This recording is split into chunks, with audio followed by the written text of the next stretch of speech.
우리의 신앙은 흔들림 없이 보일 때도 있지만 어느 순간 이유를 알 수 없는 어려움이 밀려오고 마음이 갑자기 요동칠 때가 있습니다.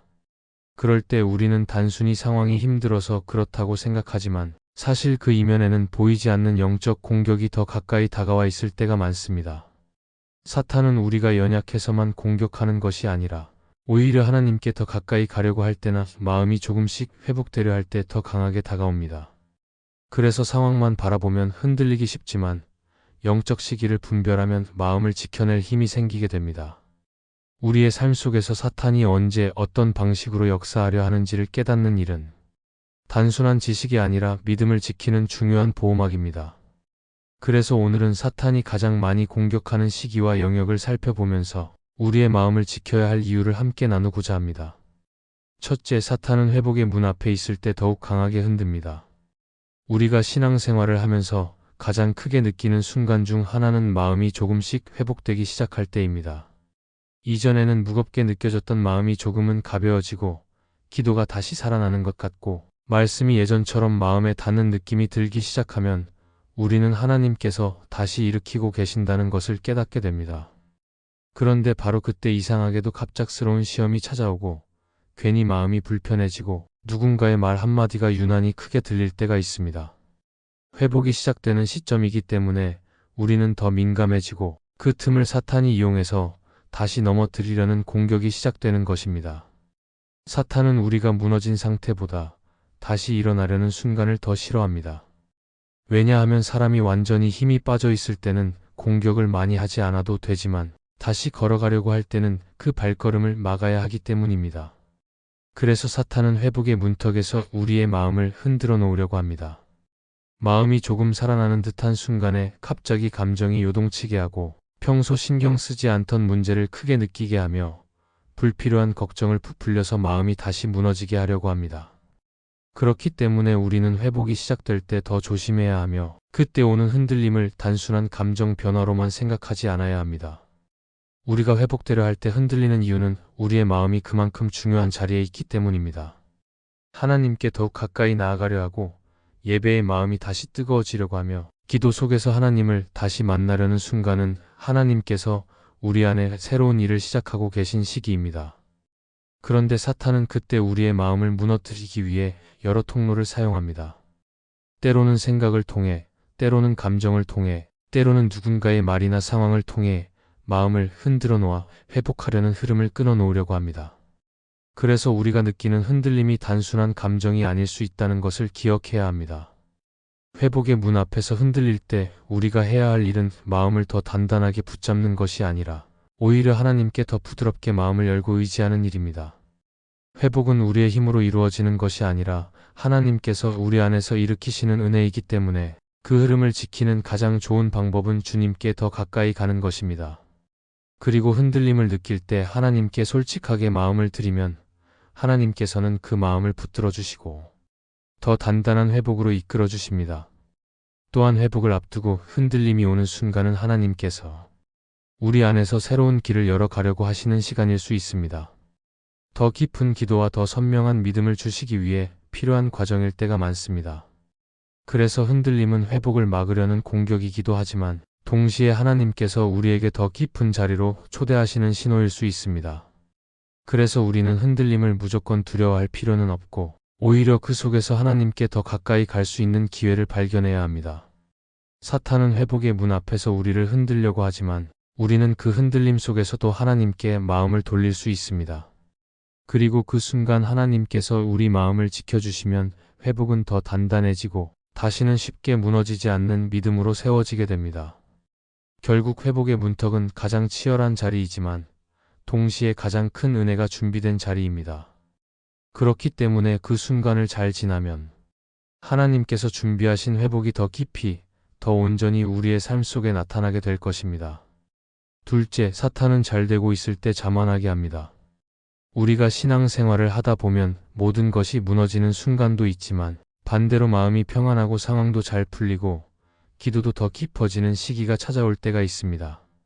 그런데 놀랍게도 사탄은 이런 때를 결코 가만히 두지 않습니다. 왜냐하면 잘 되고 있을 때 사람의 마음은 자연스럽게 느슨해지고 감사보다 익숙함이 앞서게 되며 은혜를 은혜로 여기지 못하게 되는 순간이 찾아오기 때문입니다. 그 틈을 사탄은 매우 교묘하게 사용합니다. 그래서 문제보다 더 위험한 것이 바로 자만입니다. 자만은 큰 소리로 다가오지 않고 아주 조용하게 마음속에 스며들기 때문에 더 조심해야 합니다. 우리는 마음이 평안해지면 기도 시간이 조금 줄어들기도 하고 기도의 절박함이 사라지기도 합니다. 하나님께 의지하던 마음이 편안함 속에서 조금씩 약해지고 하나님께 모든 것을 맡기던 자세가 어느 순간 스스로 해낼 수 있을 것 같은 생각으로 바뀌기도 합니다. 이것이 바로 자만의 시작입니다. 이렇게 마음이 변화되면 하나님께 더 가까이 가는 자리에서 멀어지게 되고 결국 우리도 모르게 영적으로 느슨해진 상태가 됩니다. 사탄은 그 순간을 정확하게 노리고 마음속의 교만이나 자기 확신을 크게 만들며 하나님 의존이 약해지게 합니다. 사탄이 이런 방식으로 역사하는 이유는 매우 단순합니다. 사람이 넘어지기 전에 반드시 마음이 먼저 흔들리기 때문입니다. 마음이 흔들려 하나님께 집중하지 못하게 되면 그때부터는 작은 시험에도 쉽게 흔들리고 작은 상처에도 크게 아파하며 작은 유혹도 크게 느껴지기 시작합니다. 그래서 잘 되고 있을 때일수록 영적 경계심이 필요하고 마음을 더 낮추는 태도가 중요합니다. 하나님께서 주신 은혜가 클수록 더 겸손해져야 하는 이유가 바로 여기에 있습니다. 사람은 편안해지면 자연스럽게 자신을 중심으로 생각하게 되고 영적인 긴장감이 낮아지기 때문에 사탄의 속삭임이 쉽게 마음 안으로 들어옵니다. 이때의 공격은 매우 부드럽고 자연스럽게 다가오는데 예를 들면 내가 조금 잘한 것처럼 보이게 하거나 내가 만든 결과처럼 느끼게 하거나 다른 사람보다 나은 위치에 있다는 생각을 불쑥 들게 만들기도 합니다. 이러한 마음은 겉으로 드러나지 않지만 시간이 지나면 하나님께 드리는 마음이 흐려지고 결국은 다시 믿음이 약해지는 자리로 내려갈 수 있습니다. 그래서 우리가 잘 되고 있을 때 지켜야 할 가장 중요한 것은 마음을 낮추고 하나님께 더 깊이 나아가는 것입니다. 하나님께서 은혜를 주실수록 감사가 더 커져야 하고 하나님께서 채워주실수록 더 조용히 하나님 앞에 머물러야 합니다. 잘 되고 있을 때 더욱 조심해야 한다는 말은 단순한 경고가 아니라 하나님께서 주신 은혜를 잃지 않고 더 깊이 누리기 위한 지혜입니다. 또한 우리가 겸손을 잃지 않으면 사탄의 공격은 자연스럽게 힘을 잃게 되고 우리의 마음은 하나님 안에서 더 단단하게 세워지게 됩니다. 잘 될 때 마음을 지키는 사람은 하나님께서 이끄시는 흐름을 끝까지 붙드는 사람입니다. 그리고 그 마음을 지킬 수 있는 힘은 하나님께서 주시는 은혜에서 나오며 우리는 그 은혜를 붙들기 위해 더욱 기도하고 더욱 말씀을 붙잡아야 합니다. 결국 잘 되고 있을 때 자만을 버리면 하나님께서 주시는 은혜는 더 깊어지고 믿음은 더 풍성해지며 사탄의 공격은 더 약해지게 됩니다. 그래서 우리는 지금 잘 되고 있는 것처럼 보일 때 더 조심해야 하고 더 낮아져야 하며 하나님께 마음을 온전히 맡기는 훈련을 계속해야 합니다. 이런 마음이 있을 때 하나님께서 주신 은혜는 오래가고 믿음은 더욱 단단하게 자라게 될 것입니다. 셋째, 사탄은 사람의 말로 받은 상처를 크게 만들려 합니다. 우리가 신앙생활을 하면서 가장 흔들리기 쉬운 순간 중 하나는 바로 사람의 말 때문에 마음이 아플 때입니다. 사람의 말은 때로는 위로가 되기도 하지만 반대로 깊은 상처가 되기도 합니다.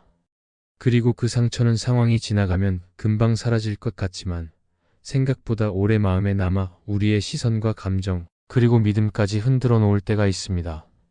바로 이때 사탄은 그 상처를 더욱 크게 만들기 위해 틈을 잡고 달려듭니다. 처음에는 단순한 불편함이나 서운함이었는데 시간이 지나면서 그 말이 점점 마음속에서 부풀려지고 결국은 하나님과의 관계까지 영향을 미치기도 합니다. 그래서 사람에게 상처받은 순간은 단순한 감정의 흔들림이 아니라 영적으로 매우 중요한 순간이라는 것을 기억해야 합니다. 우리는 누군가의 말 한마디에 마음이 크게 흔들릴 때가 많은데 사탄은 이 마음의 흔들림을 놓치지 않고 거짓을 더해 우리의 생각을 왜곡하려 합니다.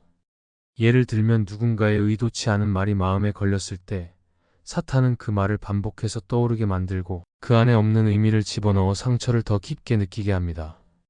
그 말이 실제보다 더 공격적으로 들리게 하기도 하고 그 사람의 마음까지 오해하게 만들기도 하며 결국은 관계를 멀어지게 하려고 합니다. 그래서 사람의 말 때문에 마음이 흔들릴 때는 단순한 상처보다 훨씬 더 큰 영적 싸움이 시작되고 있다는 것을 알아야 합니다.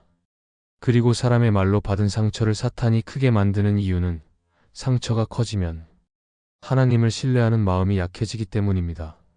상처가 깊어질수록 우리는 점점 마음을 닫게 되고 마음이 닫히면 하나님께 나아가는 마음도 약해질 수밖에 없습니다. 하나님께서 주시는 위로보다는 사람에 대한 실망이 더 크게 느껴지고 기도보다 감정이 앞서며 말씀보다 상처를 다시 떠올리게 됩니다. 그래서 사탄은 상처를 이용해 우리의 마음을 하나님에게서 멀어지게 만들고 결국은 믿음을 흔들려 합니다. 그래서 우리는 상처를 받았을 때 이를 단순한 감정의 문제로 보지 말고 믿음을 지키기 위해 분별해야 하는 중요한 순간으로 이해할 필요가 있습니다. 이런 순간에 우리가 해야 할 가장 중요한 일은 상처가 마음 안에서 자라지 않도록 멈춰 세우는 것입니다. 상처를 무시하라는 말이 아니라 그 상처에 사탄이 덧붙여 놓는 거짓을 분별하고 차단해야 한다는 의미입니다. 사람의 말이 전부가 아니라는 것을 기억하고 하나님께서 나를 어떻게 보시는지 그 관점으로 마음을 다시 돌려야 합니다. 하나님은 우리의 가치와 정체성을 그 어떤 말보다 더 분명하게 아시고 우리가 어떤 마음을 품고 살아가기를 바라시는지 잘 알고 계십니다.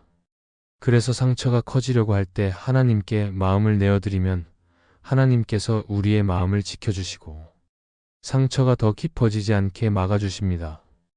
또한 상처가 생겼을 때 가장 조심해야 할 것은 그 상처가 다른 관계까지 영향을 미치지 않도록 지키는 것입니다. 상처는 마음을 좁게 만들고 사람을 보는 시선을 흐리게 만듭니다. 그 결과 지나가는 말에도 불필요하게 민감해지고 원래는 아무 의미 없는 상황도 오해하게 되며 결국은 마음이 더 무거워지는 악순환이 이어질 수 있습니다. 그런데 이 흐름을 이해하면 상처가 커지는 순간이 영적으로 매우 중요한 시기라는 것을 알게 되고 그때 마음을 지키는 것이 하나님 앞에서 얼마나 중요한 일인지 깨닫게 됩니다. 결국 사람의 말로 받은 상처는 피할 수 없는 경험일 수 있지만 그 상처를 어떻게 다루느냐에 따라 우리의 믿음은 더 단단해질 수도 약해질 수도 있습니다. 사탄은 상처를 통해 마음을 뒤흔들려 하지만 하나님께 마음을 돌리면 그 상처는 오히려 믿음을 깊어지게 만드는 시간이 될 수 있습니다. 그래서 상처가 생길 때 하나님께 마음을 숨기지 않고 솔직하게 드리면 하나님께서 상처를 치유해 주실 뿐 아니라 우리 마음을 보호해 주시고 믿음의 중심을 다시 지켜주시는 은혜를 경험하게 될 것입니다. 넷째, 사탄은 감사가 사라질 때 불평을 키웁니다. 우리는 삶을 살아가면서 여러 상황을 마주하게 되고 그 안에서 마음이 흔들릴 때도 있지만 감사가 흐르고 있을 때는 어떤 어려움 속에서도 중심을 잃지 않습니다. 그런데 감사가 조금씩 사라지기 시작하면 마음은 점점 무거워지고 사소한 일에도 쉽게 흔들리며 결국은 불평이 마음속에서 자리를 잡기 시작합니다. 이때 사탄은 그 틈을 절대로 가만히 두지 않고 마음의 작은 불편함을 크게 만들고 감사 대신 불만이 자라도록 부추기며 결국은 우리의 시선을 하나님에게서 멀어지게 만듭니다. 그래서 감사가 흔들리는 순간은 단순한 감정 변화가 아니라 영적으로 매우 중요한 시기라는 것을 기억해야 합니다. 우리는 종종 감사할 이유가 사라졌다고 느낄 때 쉽게 마음을 닫게 되고 자신도 모르게 불평을 선택하게 됩니다. 그러나 감사는 상황이 좋아서 흘러나오는 감정이 아니라 하나님께서 지금도 우리와 함께 하신다는 믿음에서 흘러나오는 마음입니다. 그래서 감사가 사라지는 순간은 단순히 힘든 시간을 보내고 있다는 의미가 아니라 마음이 점점 하나님에게서 멀어지고 있다는 신호일 수 있습니다. 사탄은 바로 그 부분을 알고 있기 때문에 감사가 조금이라도 약해지면 그 틈 사이로 들어와 트집을 잡고 생각을 흔들고 마음을 불편하게 만들며 결국은 불평이 자연스럽게 흘러나오도록 만들려고 합니다. 감사가 사라지면 현재 가지고 있는 은혜와 기쁨도 보이지 않게 되고 오히려 부족한 것만 크게 보이기 시작합니다. 그러면 사탄은 그 부족함을 계속 확대해서 보여주고 원래는 문제도 아닌 작은 일들도 더 크게 느껴지게 하고 결국은 우리의 마음이 하나님께 드리던 예배와 기도에서 멀어지게 만듭니다.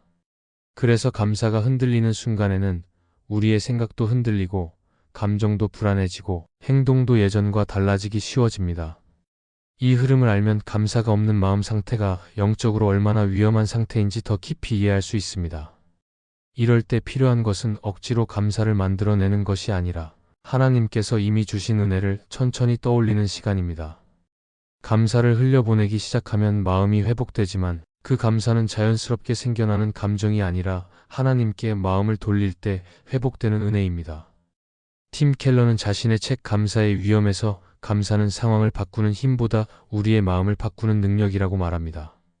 감사가 회복되면 상황이 바뀌지 않아도 마음이 흔들리지 않게 되고 불평이 자라지 못하며 결국은 사탄이 흔들려는 틈이 점점 좁아지게 됩니다. 그래서 감사는 단순히 좋은 습관이 아니라 영적 전쟁에서 마음을 지키는 중요한 방패입니다. 감사를 회복하면 우리가 바라보는 시선이 달라지기 때문에 이전에는 불편하게 보이던 상황도 하나님께서 주시는 의미로 다시 보이기 시작합니다.